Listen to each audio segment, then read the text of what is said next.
Hello again, everyone. Welcome to Washington Gun Law TV. I'm Washington Gun Law President William Kirk. Thanks for joining us. Hey, America, we're going to talk about suppressors again because I think we are on the precipice of something really, really big. There is no doubt that suppressors have become far more popular and they've become far more obtainable with the ATF suddenly getting its act together with the Form 4 background checks and approvals on the tax stamps.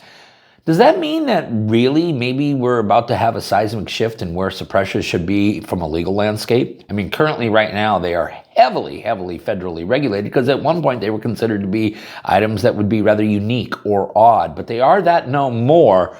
And maybe that's why this is the best time to deregulate suppressors.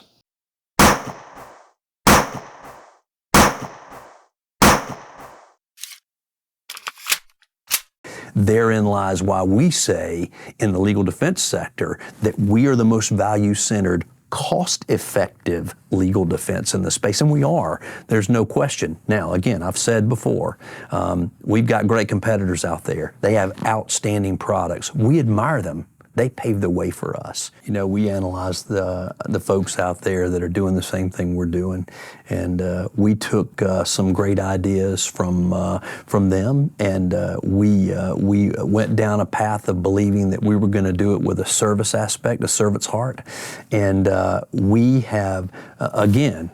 Our number one goal has been to serve others first in a way that the industry hasn't seen. Right to bear, that's right, legal protection for self-protection. Listen, good lawyers aren't cheap, cheap lawyers aren't good. You're not truly prepared unless you have right to bear back you.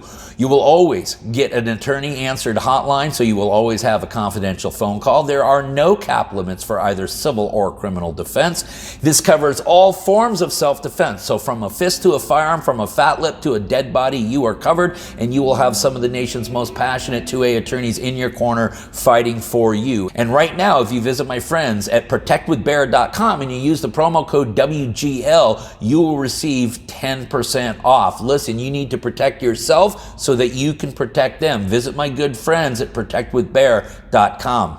Okay, America, this is what we are talking about. The American Academy of Otolaryngology, Head and Neck Surgery, has issued a statement basically stating that the best way, and really the only effective way, to reduce and or prevent permanent hearing loss from the use of firearms is through a sound suppressor. Now, this organization, which is comprised of many doctors and surgeons, will occasionally issue policy statements.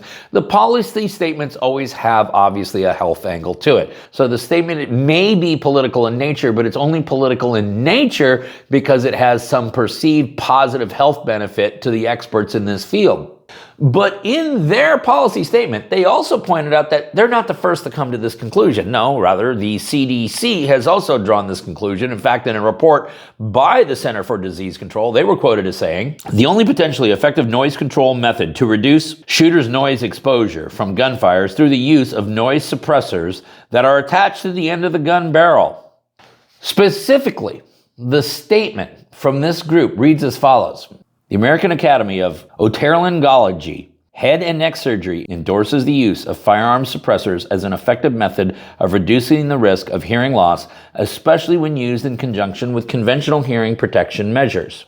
Now, this comes at a very unique time when suddenly ATF is approving forms in a lightning fashion at this point. In fact, I have known many individuals from the gun club that I hang out at routinely that have had 24 to 48 hour turnarounds on simple Form 4 suppressor purchases. So clearly, these items are flying off the shelves and flying into the consumer's hands. Then we also have clear and definitive medical information, which actually will state that these items actually make firearms safer. Not more dangerous, but actually much safer. Safer to the user, safer to anyone who's around the user at the time the item is being used. Which then, of course, circles us back to House Bill 152. We did a video on it right here. That's right, this is the Hearing Protection Act, a piece of legislation, if enacted into law, would remove suppressors from the National Firearms Act. Let me say that again. It would take suppressors off the NFA list,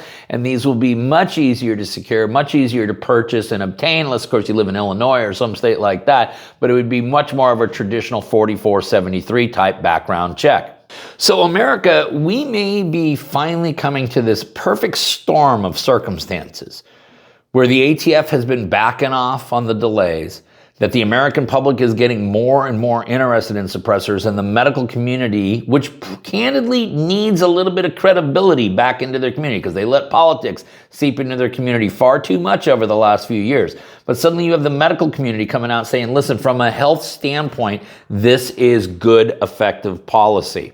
Listen, we're going to go ahead and link up House Bill 152, the Hearing Protection Act, down below so that you guys can geek out on it for yourself. And candidly, there is a lot more momentum for it today than there was at the time that the bill was first issued. Listen, if you got any more questions about this or anything else related to what's left of our Second Amendment rights, you guys should know how to get a hold of Washington gun law by now. But if you don't, that's okay. That information's down there in the description box. Maybe you got an idea for a video we should be doing around here. Cool, let's hear about it. Click on that link right there. That will let us know.